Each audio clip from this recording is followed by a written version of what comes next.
Assalaamu calaykum waraxmatullaahi tacaala wabarakaatu. Kusoo dhawaada barashada luqadda Python. Waxaan fiidiyoweyn ugu horreeyay kaga soo hadalnay ama isla soo fahnay in luqadda Python ay kaga jirto safka ugu horeeya ee programming language-ka.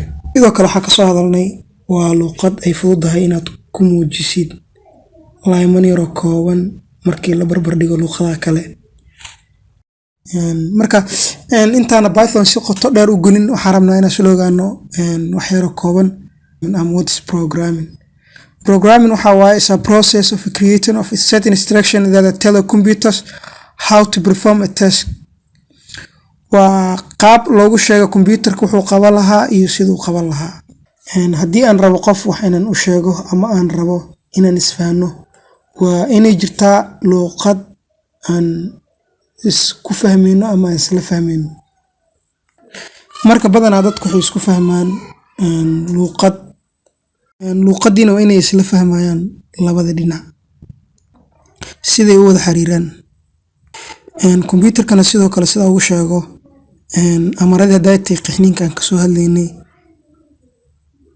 inaan helnaa qaab computerkii aan isku fahmayno. Nasiib wanaag computerku wuxuu leeyahay luqado u gaar ah isagoo fahmo. Marka sidaas daraaddeed waxaa jira marka computerka luqado wuxuu ku fahmo luqadahaasna waxaa loo qaybshaa ilaa 3 luqadood. Midda koowaad waxaa la machine language. Machine language waa luqadda asaasiga uu fahmo computerka. Sidoo kale machine language-ka wuxuu isticmaalaa isku soo dardar kulligiisa dhan wuxuu ka kooban yahay 0 and 1s. Sidoo kale machine language waxaa kaloo lagu magacaabaa binary language. sidaa dareemaysid binary sidiis waxaa waaye waa eber iyo hal. Sidoo kale meeshan waxaa ka dareemaysaa amarada computerka aad siinayso in uu ka kooban yahay eber iyo hal oo ah luqaddu isticmaalo computerka muu fahmayo. kale meeshan waxaa ka dareemaysaa in luqadda binary-ga oo machine language-ka inay ku adag tahay bini'aadanka. Laakiin computerku luqadaas ayuu fahmaa. Sidoo kale luqadda xigta waxaa la dhahaa assembly language. Waxaa dareemaysaa calashaan assembly language inay xoogaa ay ka dhib yar tahay luqadda hore machine language-ka. Assembly language wuxuu isticmaalaa calaamado iyo abbreviation lasoo gagaabiyey xarfo lasoo gagaabshay. Sida waxaa ka mid ah low iyo cancel close example-ka waxyaalahaas ayaa ka mid ah. Xoogaa iyada machine language-ka way ka dhib yar tahay laakiin iyada laftigeedu waxaa waaye ma lagu qori karo programme aad baaxadoodu weyn yahay. Nooca saddexaad ugu dambeysa waxaa la dhahaa high level language. Ayada waxay isticmaashaa use English like statement. Waa luqad uu fahmi karo bini'aadanka. Sida waxaa ka mid ah save iyo add iyo close iyo way badan yihiin iyo print iyo marka waxaa waaye waa high level language waa luqad uu bini'aadanku ku fahmi karo xitaa haddii qof xataa buug calashaan ama imaado computerkaagu dul imaado uu akhri kara ma fahmi karo qoraalka meeshaas ku qoran oo luqad bini'aadanku u dhow. Soo marka luqad walba waxay leedahay xeerar iyo instruction ay leedahay oo u gooniya. Laakiin fikradaha guud waxay noqonayaan sidaan.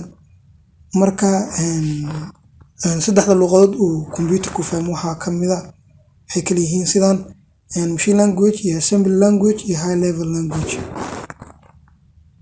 Sidoo kale marka high level language-ka luqadaha ugu caansan oo calashaan uu isticmaalo waxaa ka mid ah Java, C++, Python iyo etc wixii la mid ah. Okay marka faahfaahin badan iyo waxyaalo badan waxaan isla ogaanaynaa cashirka noo xiga insha Allah ilaa doonimo waxaan rabaa wax yar inaan idin wadaago koorsada sida wax badan uga ogaataan maadada iyo sida u socoto iyo qaabka u socon doonto insha Allah ilaa doonimo. Koorsada waxay ka kooban tahay language fundamentals and decision structures, repetition structure, functions waa midka ugu muhiimsan as leeyahay in programming language-ka anahan saamisan calashan functions waa qaybta ugu muhiimsan ee programming language-ka. aan rajayna hadda asaga fahanto wax badan inay ku fahmi macna wax badan inaad fahmi doontid. waxa ugu horeeya language fundamental asaasiyaadka xogaal doona waxa kamid ah waa maxay variables iyo operators, waa maxay inputs iyo output iyo syntax dhan waa kala doona error sidoo kale decision structures ka kala doona if else nested if else relational operators and logical operators, sidoo kale repetition structure ka kala doona while loop iyo for loop iyo nested loops, sidoo kale functions ka mid ugu muhiimsan hadda in sheeg horana aan kula wadaagay types of function iyo modules ka waxna waan kala doona insha Allah ilaa doodmo.